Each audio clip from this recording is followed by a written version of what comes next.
at man ikke kan købe et andet folk. Og det handler om, at små lande ikke skal frygte store lande. Det er derfor, vi klart siger fra.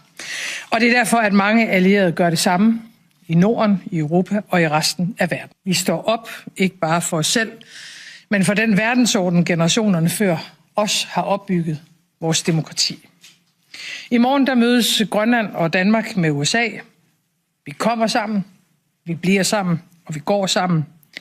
Vi vil gerne dialogen, og vi vil gerne samarbejde. Vi søger ikke nogen konflikt, men vores budskab er klart. Grønland er ikke til salg.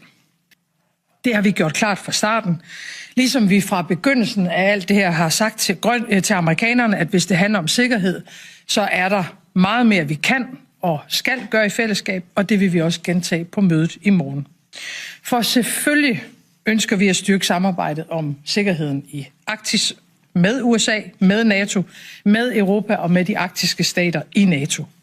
Og ligesom de baltiske lande for eksempel ikke står alene med at forsvare NATO's østlige flanke mod Rusland, fordi det netop er et fælles anliggende for hele alliancen, så gælder det samme i Arktis.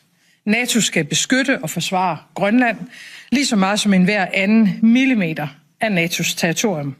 Og den sikkerhedsgaranti, det er det bedste værn mod Kina eller Rusland som en trussel i Arktis. Kære grønlænder, I skal vide, at vi står sammen.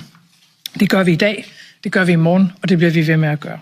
Og med de ord, så er ordet dit, Jens Frederik. Grønland vil ikke ejes af USA.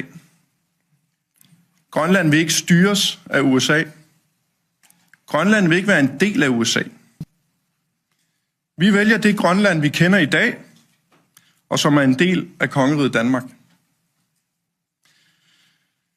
Nu står vi med en geopolitisk krise, og hvis vi skal vælge mellem USA og Danmark her og nu, så vælger vi Danmark. Vi vælger NATO. Vi vælger kongeriget Danmark. Vi vælger EU.